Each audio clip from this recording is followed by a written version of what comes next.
जी अस्सलाम वालेकुम। कैफ 4 आज के लेक्चर का आगाज़ करते हैं। लेक्चर नंबर हमारा 20। आज के लेक्चर में क्या करने जा रहे हैं, आपके 2 टेस्ट हुए थे, उनकी डिस्कशन पेंडिंग थी। आज के लेक्चर में हम इन दोनों टेस्ट की डिस्कशन करेंगे, टेस्ट 1 और टेस्ट 2। और इसी डिस्कशन के दौरान आपके चैप्टर 2 और चैप्टर 3 इनके कंसेप्ट भी रिवाइज हो जाएंगे।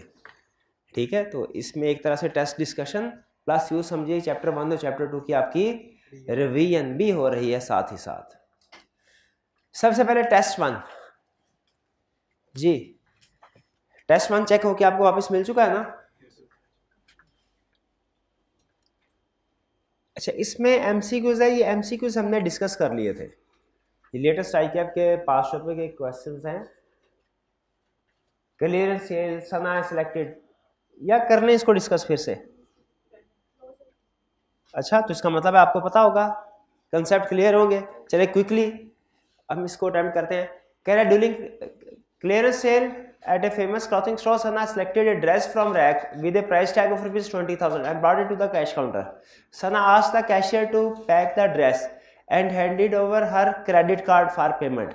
Her act was to be considered as, इसका ये एक्ट क्या है? मेकिंग। और जो रैक में वो पड़े हुए थे ड्रेस, वो क्या था? Invitation to offer. शाबाश।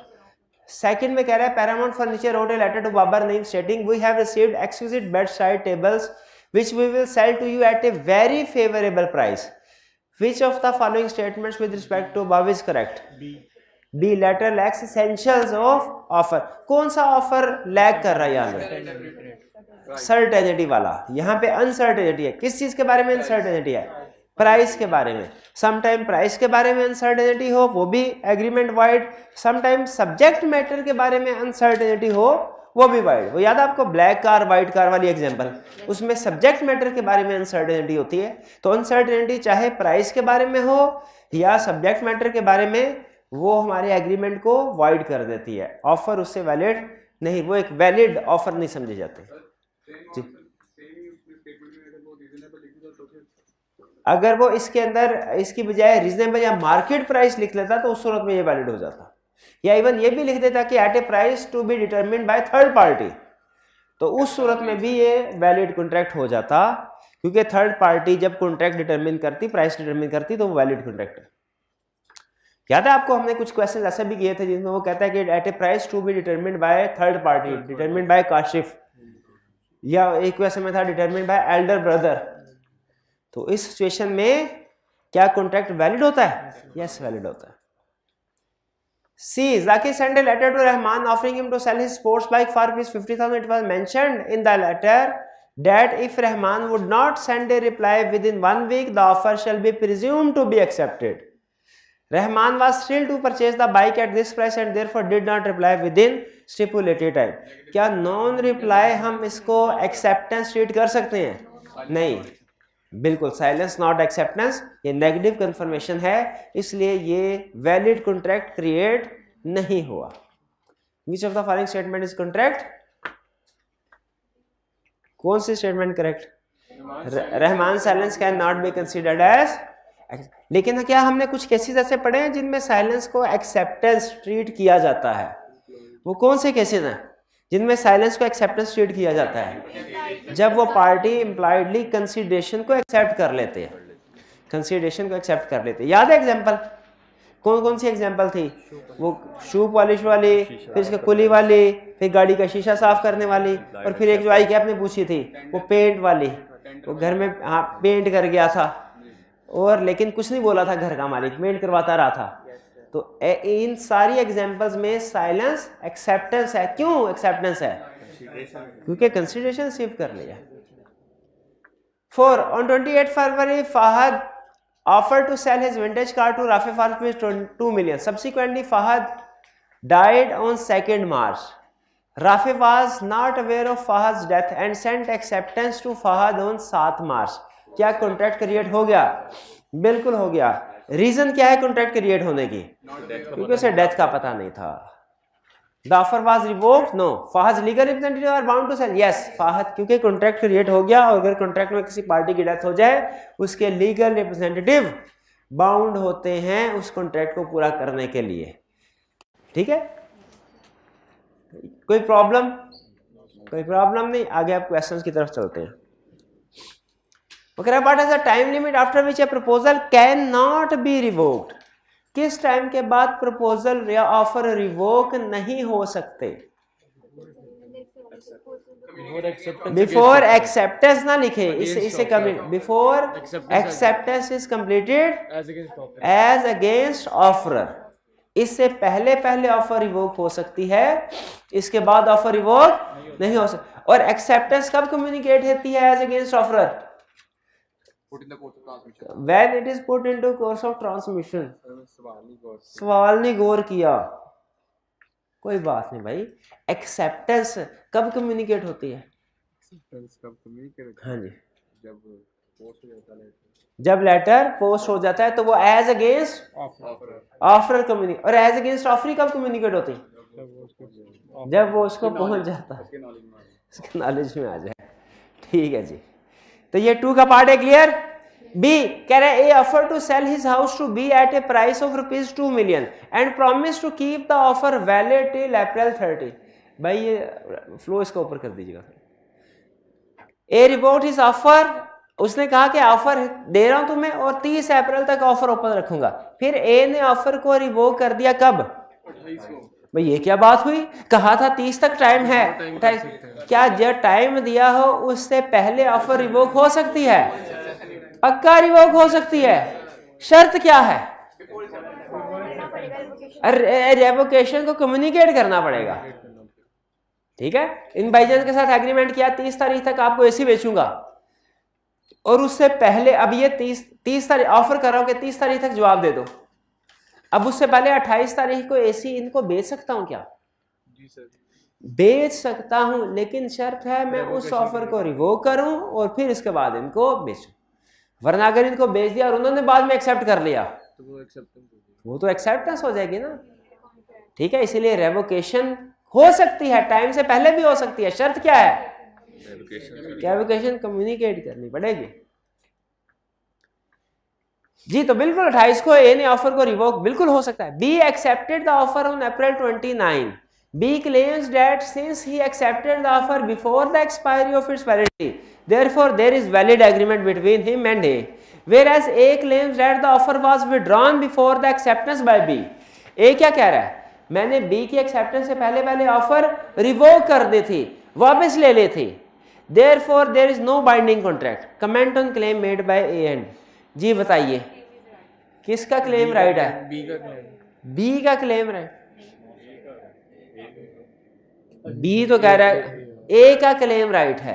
कैसे, क्योंकि ऑफर में अगर टाइम स्पेसिफाइड भी हो उससे पहले भी ऑफर रिवोक हो सकती, लाजमी नहीं हो जाता कि अगर आपने उसको टाइम स्पेसिफाई किया है कि 7 दिन के अंदर जवाब देना तो उससे पहले ऑफर रिवोक ही नहीं कर सकते, कर सकते हैं, कम्युनिकेट ना हुई हो फिर नहीं कर सकते। वो आपको याद है एक केस स्टडी हमने डिस्कस की थी जिसमें एक पर्सन को ऑफर हुई थी जॉब कि भाईजान आपको एम्प्लॉयमेंट ऑफर कर रहे हैं, आप वीकेंड तक आ जाएं, उसको कहा था वीकेंड तक आ जाएं, और उसने जब वो वीकेंड पे अपने एग्जिस्टिंग वो सारी अरेंजमेंट करके आया तो पता चला उससे पहले ही जॉब किसी और को दी जा चुकी थी। ठीक है, ये याद है ना केस स्टडी, लेटर लिखा हम आपको ऑफर करते हैं, हमारी कंपनी में आए, अगर आपको ये ऑफर मंजूर है तो 20 तारीख तक कंपनी में आके रिपोर्ट करें, ज्वाइनिंग दीजिए। अब जब वो 20 को पहुंचा तो पता चला 18 को वो जॉब किसी और को दी जा चुकी है। हाँ जी, क्या प्रीवियस कंपनी अपनी ऑफर को रिवोक कर सकती है? इसका जवाब है यस कर सकती है, लेकिन कम्युनिकेट कर। इस केस में जो डिस्कस कर रहे हैं ऑफर रिवोक नहीं हुई, क्यों नहीं हुई? कम्युनिकेट नहीं हुई, कम्युनिकेट नहीं हुई। इसलिए क्या कंपनी लायबल है उस कैंडिडेट को जिसको लेटर लिखा था?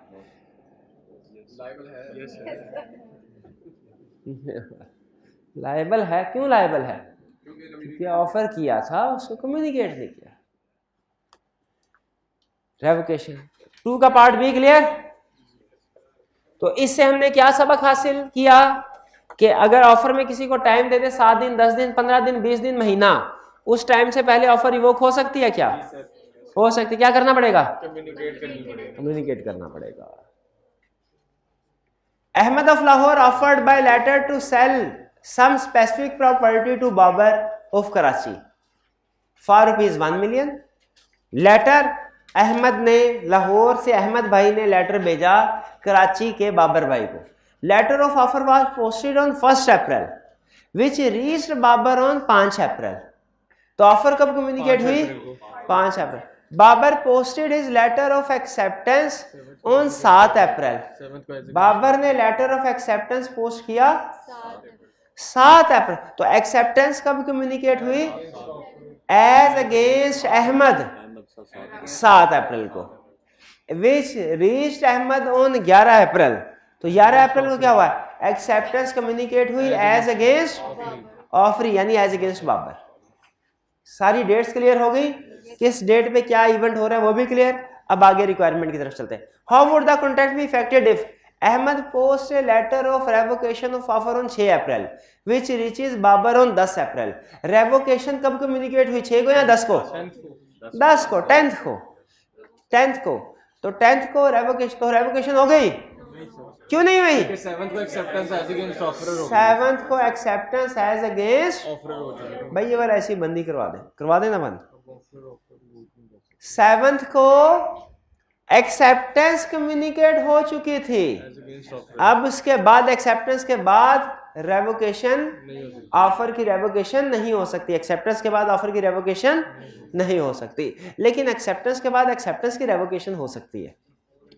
एक्सेप्टेंस के बाद ऑफर की रेवोकेशन नहीं हो सकती, इसलिए जो लेटर 7 तारीख को लिखा गया था, 6 तारीख को लिखा गया था और 10 तारीख को पहुंचा, ये लेटर फारग है, इसका कोई असर नहीं। क्लियर? एक्सेप्टेंस हो गई एज अगेंस्ट अहमद। अब यहां पे ऑफर रिवोक नहीं हो सकती, लेकिन क्या एक्सेप्टेंस रिवोक हो सकती है? यस। कब? Babar dispatches telegram cancelling his acceptance which reaches Ahmad on 10th April. वो 10 अप्रैल को पहुंच गई, 11 अप्रैल से पहुंच, यानी एक्सेप्टेंस से पहले पहले रेवोकेशन पहुंच गई। तो कौन सी चीज वैलिड है? रेवोकेशन। रेवोकेशन। समझ आ गई बात की? क्लियर दोनों में? तो बाबर भाई लगता है इन्होंने लॉ पढ़ा हुआ है, इन्होंने सारी लीगल रिक्वायरमेंट के मुताबिक रखा। एक्सेप्टेंस में पहले कम्युनिकेट कर दी फौरी तौर पे, ताकि वो ऑफर, अहमद ने फिर रिवोक करने की कोशिश की, नहीं कर सका, और फिर जब अपनी एक्सेप्टेंस रिवोक करनी थी बाबर भाई ने, वो भी जल्दी कर दी, क्योंकि उनको पता था कि कौन सा जो पहले सेंड किया वो नहीं अप्लाई होगा, जो पहले पहुंचा वो अप्लाई होगा। 3 क्लियर? 4th bromide. अच्छा, क्वेश्चन का ये है कि इन दोनों में अगर लीगल 2 पार्ट्स हैं क्वेश्चन 3 के, इन दोनों में लीगल करने तो लैदरदा पेज में, इन दोनों की लीगल प्रोविजन अगर सेम है तो क्या एक ही दफा लीगल प्रोविजन लिखे या 2 दफा? इसका जब एक ही दफा लिखे काफी है। अगर क्वेश्चन के 2 पार्ट्स हैं और दोनों की अगर लीगल प्रोविजन सेम है, क्या कहा? अगर लीगल प्रोविजन, फिर अगर लीगल प्रोविजन सेम है फिर एक ही दफा लिखे, 2 दफा पार्ट 1 और पार्ट 2 को लैदरदा लिखने की जरूरत नहीं है। क्लियर? लेकिन अगर एक है। अच्छा, वैसे मुझे लग रहा है कि इसमें एक नहीं है, इसमें पहले वाले में तो रेवोकेशन ऑफ ऑफर का रूल लगेगा और सेकंड वाले में रेवोकेशन ऑफ एक्सेप्टेंस का रूल लगेगा। लेकिन सवाल जो आपने पूछा उसका जवाब ये, अगर सेम होती तो आप एक ही दफा लिखते, 2 दफा ना लिखते। क्लियर जी? सर ये क्वेश्चन नंबर 2 में आपने ये कहा कि जो रेवोकेशन होती है कम्युनिकेटेड होना जरूरी है। जी बिल्कुल। ए ने रिवोक किया 28 अप्रैल को। हाँ देखिए, वो रिवोक किया तो उसने क्वेश्चन में साइलेंटली अज्यूम है कि कम्युनिकेट कर दिया, क्योंकि बी ये एतराज नहीं कर रहा कि मुझे बताया नहीं था, बी कह रहा मुझे पता ही नहीं, बी ये नहीं कह रहा मुझे पता ही नहीं रेवोकेशन का, ना ना ना ना। आर्गुमेंट बी का देखिए, प्रीवियस क्वेश्चन में उसने क्लियरली नहीं बताया कि रिवोक करके कम्युनिकेट किया कि नहीं किया, लेकिन दूसरी पार्टी का एतराज आपको बता रहा है, वो ये एतराज नहीं करे कि रेवोकेशन मुझे कम्युनिकेट ही नहीं किया। क्वेश्चन नंबर 2 में दूसरी पार्टी क्या एतराज कर रही है कि आपने जो टाइम दिया था उससे पहले रिवोक क्यों किया। एतराज ये है, एतराज ये नहीं है कि रिवोक किया और कम्युनिकेट नहीं किया। समझ रहे हैं बात को भाई? क्लियर हुई बात को? लॉ का एक रूल होता है, जो FIR में केस दर्ज हुआ है ना उसी में सजा मिलेगी अगर मिलेगी, और नहीं। ठीक है? यानी ये भाईजान फॉर एग्जांपल ये 420 भी करते हैं धोखाधही भी करते हैं और तशद्दुद भी करते हैं, तो तशद्दुद की अलहदा FIR, धोखाधही का अलहदा सेक्शन, मैं FIR 1 उसमें सेक्शन 2, इनको सजा इन्हीं 2 केसेस में होगी, इन्हीं 2 प्रोविजन में जो रिपोर्ट किए गए हैं। यानी दूसरी पार्टी ने अगर फर्ज कीजिए इन्होंने मेरे पे तशद्दुद भी किया और मेरे से पैसे भी छीन लिए, अब अगर मैं इनके खिलाफ FIR दर्ज करवाने गया और मैं सिर्फ ये कहता हूँ पैसे छीने, तशद्दुद की बात नहीं करता, तो कोर्ट इनको सजा किस पे देगी? जिस पे मैंने एतराज उठाया उस पे। कोर्ट ये समझेगी कि मुझे तशद्दुद पे कोई मसला नहीं हुआ, मुझे पैसे देने पे मसला हुआ।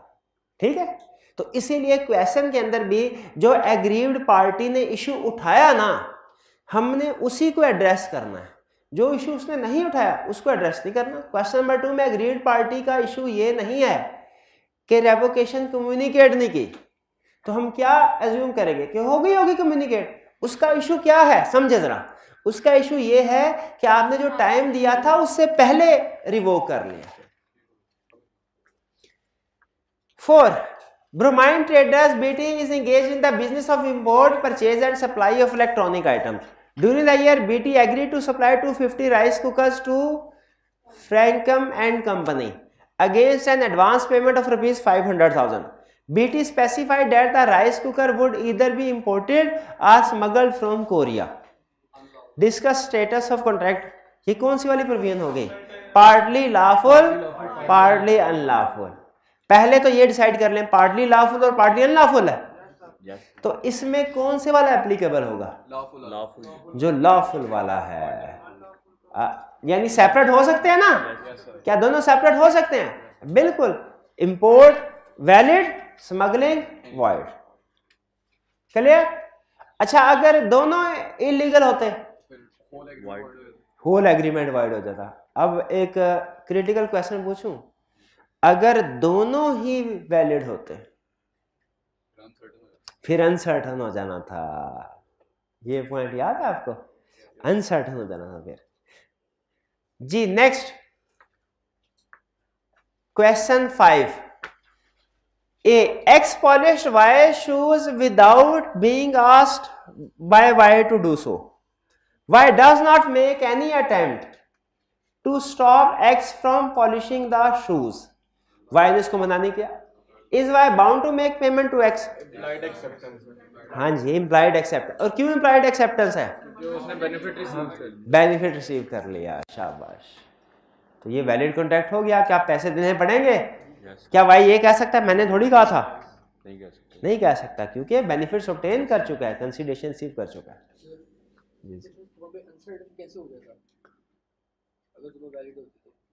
दोनों वैलिड होते तो कैसे अनसर्टन? जैसे फर्ज कीजिए मैं आपसे ये कहता हूं कि मैं ये एसी बेचूंगा यहाँ 50,000 में या 25,000 में।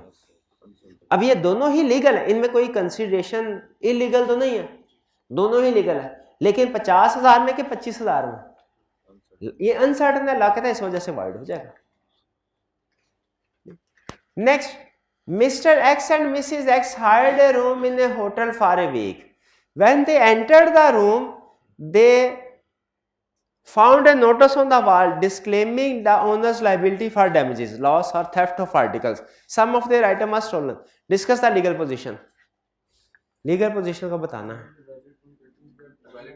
यहाँ ये वही कंसेप्ट है कि बाद में कंडीशंस को बताया गया, तो जो कॉन्ट्रैक्ट होने के बाद कंडीशंस है वो अप्लाई नहीं होती।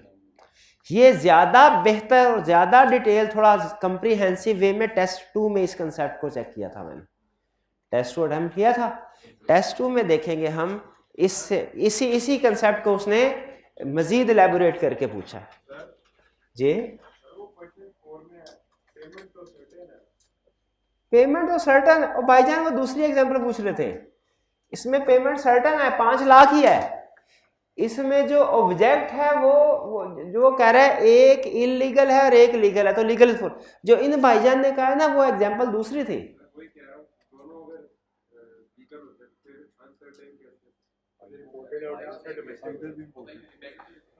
अगर दोनों लीगल होते तो उसमें क्लियर नहीं होता ना कि कौन सा काम करना है, इंपोर्ट करना है या कि मैन्युफैक्चर करना है। फर्ज कीजिए स्मगलिंग की बजाय हम कह देते हैं मैन्युफैक्चर करना है, इंपोर्ट करना है कि है दोनों लीगल, लेकिन इसमें कंफर्म नहीं है। इस तरह के कॉन्ट्रैक्ट्स में ड्यू डेट पे फिर लड़ाई हो जाती है। वो कहता है मैं तुम्हें कहा था इंपोर्ट करो, तुमने खुद मैन्युफैक्चर करके दे दिए। ठीक है, हालांकि कॉन्ट्रैक्ट में लिखा होता है इंपोर्ट और मैन्युफैक्चर, लेकिन बाज़ औक़ात पार्टी की एक्सपेक्टेशन कुछ और होती है, तो ये भी अनसर्टेनिटी की तरफ चला जाता है। नेक्स्ट अब चलते हैं टेस्ट 2 की तरफ। टेस्ट 2 हमारा चैप्टर 2 और 3 का।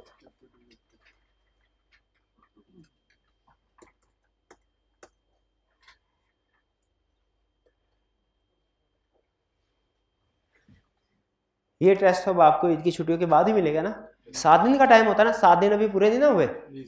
हाँ सर, तो इंशाल्लाह ईद की छुट्टियों के बाद, लेकिन डिस्कस अभी कर लेते हैं। क्वेश्चन 1 है, when does an agreement become a contract? When it is enforceable by law. Simple. What is the difference between wide, voidable and illegal contract? Wide कौन सा है? which cannot be enforced by either party, और voidable कौन सा? which can be enforced by at the option of agreed party। और illegal कौन सा है? illegal एग्रीमेंट void एग्रीमेंट की ही एक एग्जांपल है। हाँ जी, तो ये कौन सा है? in which object or consideration is unlawful। ठीक है। अच्छा, वाइड एग्रीमेंट की एक एग्जांपल है इलीगल, वाइड एग्रीमेंट की एक और एग्जांपल है इम्पॉसिबल। इम्पॉसिबल की एग्जांपल भी याद है आपको कोई? क्या? हाँ, उड़ने हवा में उड़ने वाली शाबाश, या जो सब्जेक्ट मैटर डिस्ट्रॉय हो गया हो सब्सिक्वेंट टू एग्रीमेंट, वो है। C, a binding contract should be in writing, is it true? It can be oral, आ रहा है, लेकिन आगे मजीद कुछ आगे डिस्कशन है। सर्टन एग्रीमेंट्स हैं जिनका रिटर्न होना जरूरी है, वो कौन से हैं? Agreement on count of natural law and affection, agreement to pay time bar debt, arbitration agreement, completed gift. Gift नहीं बोलना, गिफ्ट में और नेचुरल लॉ एंड अफेक्शन में फर्क किसी चीज का है। नेचुरल लॉ एंड अफेक्शन में अभी वो चीज डिलीवर नहीं हुई होती, और कंप्लीटेड गिफ्ट में वो चीज डिलीवर हो चुकी है, हो चुकी है। ठीक है। अपने भाई को मुफ्त में कोई चीज देंगे तो वो किस कैटेगरी में आएगा? Agreement on count of natural law and affection. और फर्ज कीजिए आपका नौकर था, उसने बड़ी खिदमत की, अब आपने उसको मुफ्त में कोई चीज देनी है, अब कौन सी प्रोविजन? क्या दे सकते हैं? वो भी दे, लेकिन वो कौन सी प्रोविजन लगेगी? Completed gift. वो सिर्फ उस सूरत में वैलिड है अगर आप अपने जो नौकर है, आपका जो एम्प्लॉय है, उसको वो हैंड ओवर कर दे और रिटर्न और रजिस्टर्ड कर दे, ताकि उसके ऊपर चोरी का इल्जाम ना लगे। कंप्लीटेड गिफ्ट का भी रिटर्न रजिस्टर होना जरूरी है ना, ताकि ये ना हो कि चोरी करके भागा है। अगर भाई से वादा किया कि पैसे आपको दे दूंगा आपकी यूनिवर्सिटी की फीस के, दिए नहीं, दूसरा नौकर से वादा किया कि तुमने बड़ी अच्छी खिदमत की है, अन करीब मैं तुम्हें गाड़ी तोहफे में दूंगा, इनके साथ क्या वादा किया? फीस वाला। इनके साथ गाड़ी वाला। कौन से वाला इन्फोर्सेबल बाय लॉ? फीस वाला। ये क्यों? अगर रिटर्न रजिस्टर्ड है, अगर दोनों रिटर्न रजिस्टर्ड है, फर्ज कीजिए, स्टिल एक ही वैलिड होगा।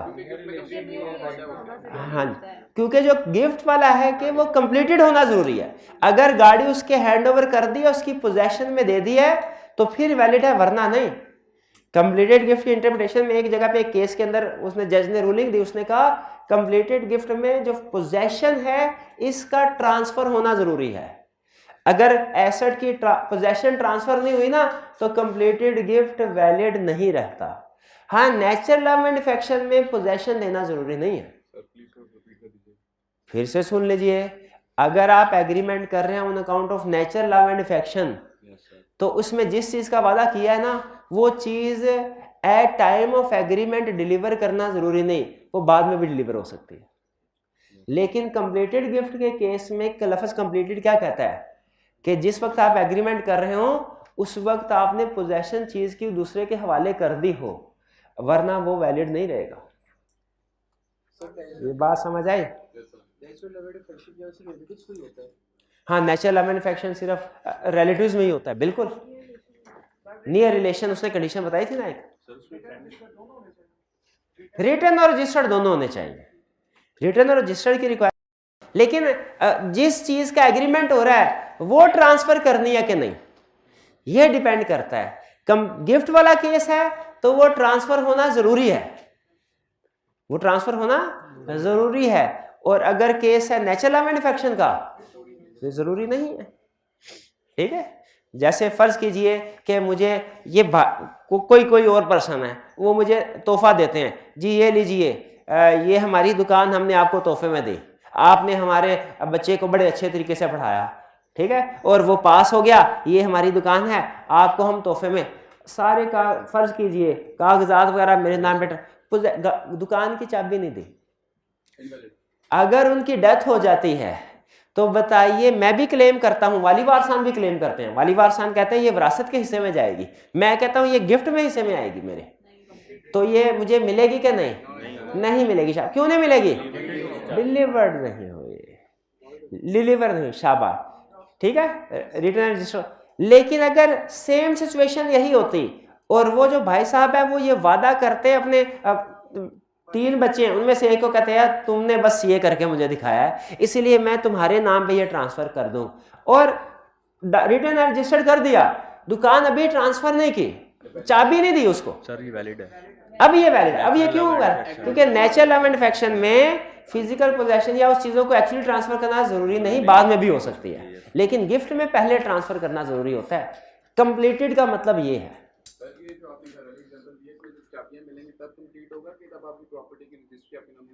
नहीं, ये कंप्लीट तब होगा जब चाबी पोजेशन मिलेगी, एसेट की पोजेशन, तब। नेक्स्ट है हमारा question 2। A seller has displayed a shirt in his shop with a price tag of 800. Customer comes in and sees shirt, decide to buy. He asks the seller to pack it. Seller refuses to do so. क्या cell करना लाजमी है?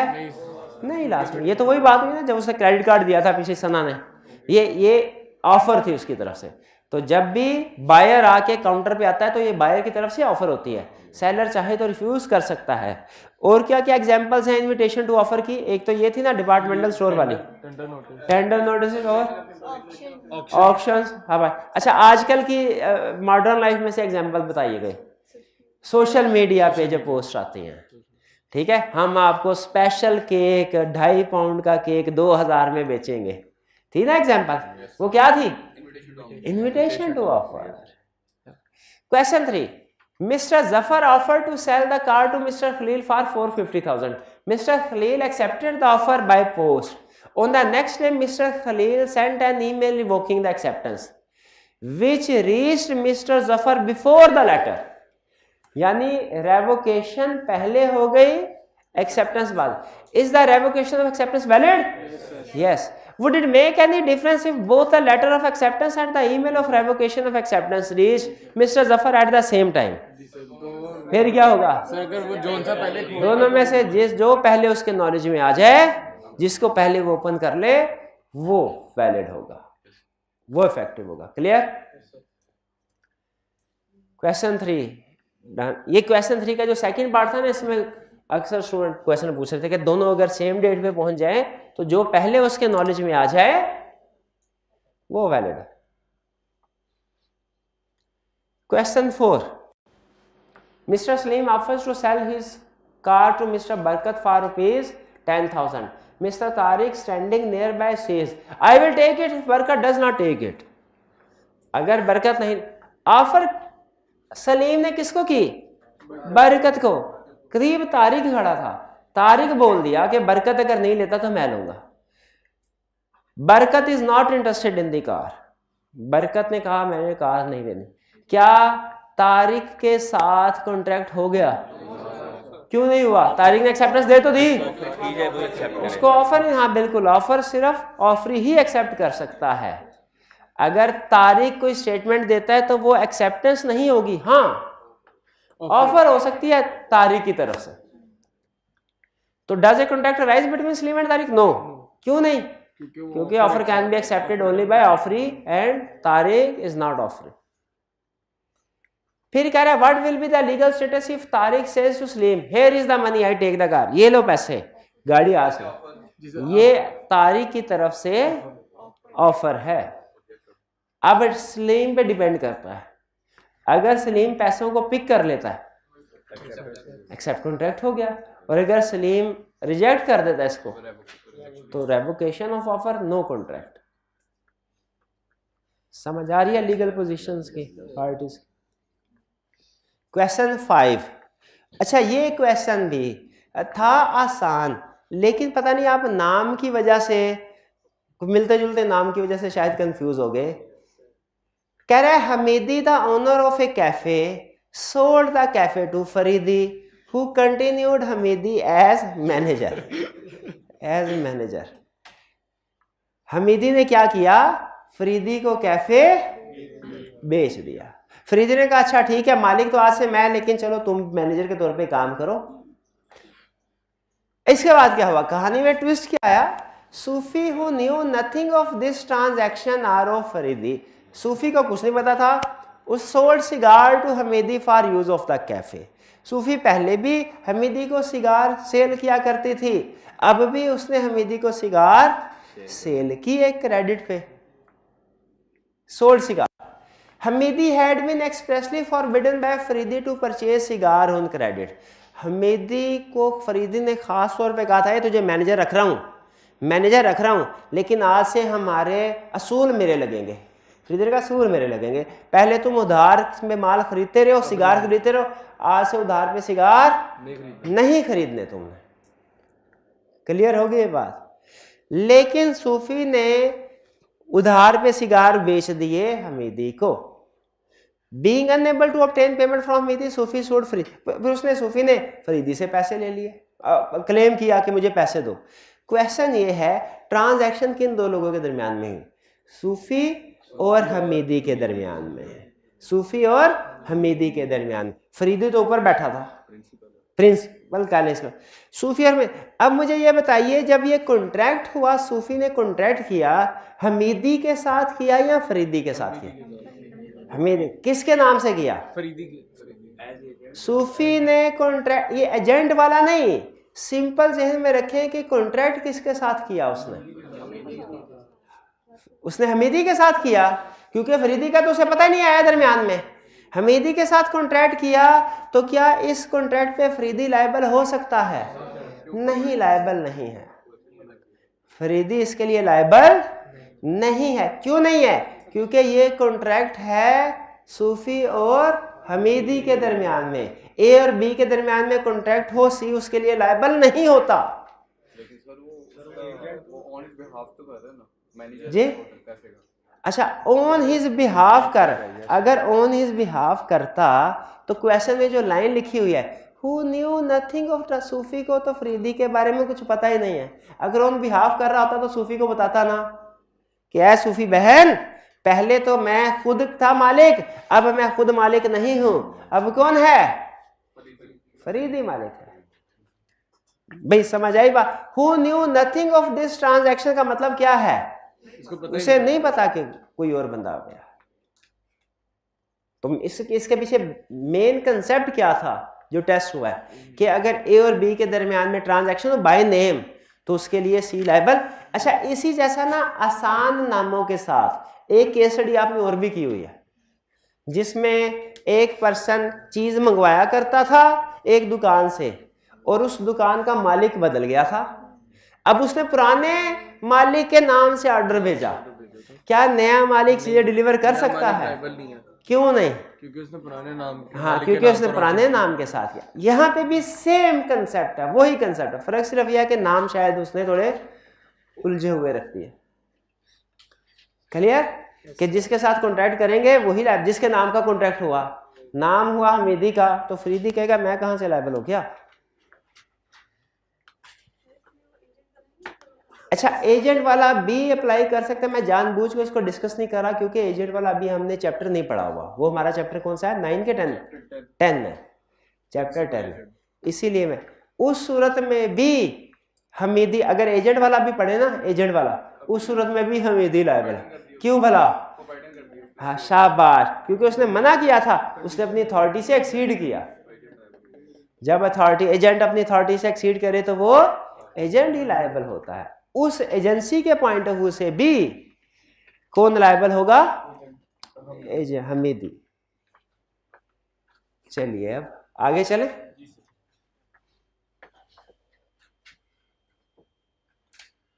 अच्छा, ये वो वाली case study आ गई, hotel वाली, फेवरेट आपकी।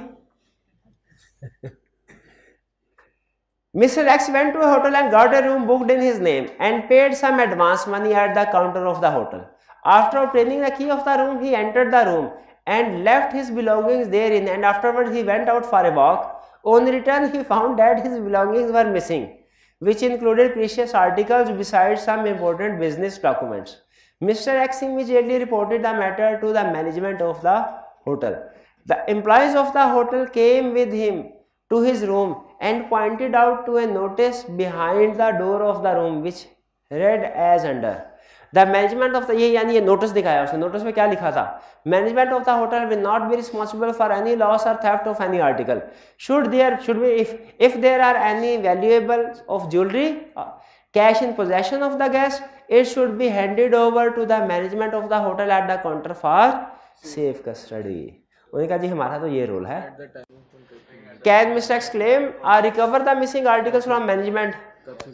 कर सकते हैं। कैसे? At time of contract communicate नहीं हुआ। पार्किंग एरिया में बड़ी जगह लिखा होता है होटल्स के अंदर भी कि parking at your own risk, तो उन्होंने वो क्यों लिखा होता? अगर वो डैमेज तो उन्होंने पे करनी पड़ेगी, कोई सू कर देगा? नहीं, वो डिपेंड करता है कि आपको जो टिकट मिलती है उस पे क्या लिखा हुआ, उस पे क्या लिखा हुआ। ठीक है। Question 7. In case of each of the following situation, state the condition as specified under Contract Act 1872 which must be fulfilled to make a binding contract. करा बताइए कौन सी कंडीशन पूरी होना जरूरी है इसको बाइंडिंग करने के लिए? In February 2014, Rahil promised to pay ₹300,000 to Sameer against a debt of ₹500,000 which was due for payment in March 2000. Due था 2010 में। टाइम इस पे कौन सी वाली? Time writing law limit registered होना इधर में था। टाइम बार डेट का रजिस्टर नहीं करवाते, कंप्लीटेड गिफ्ट को करवाते हैं और agreement on count of natural law manufacture को करवाते हैं। तो ये टाइम बार डेट है, इसकी 3 कंडीशन थी, relates to law of limitation, sign और writing. Second, Shazia promise to pay ₹100,000 to her brother को अंडरलाइन कर ले, Rauf on account of his university fee for 3 years। Natural law manufacture valid है क्या? Near relationship तो है, on account of natural law manufacture हो, near relationship, signed and registered. Question 8. State whether a valid contract is created in following cases.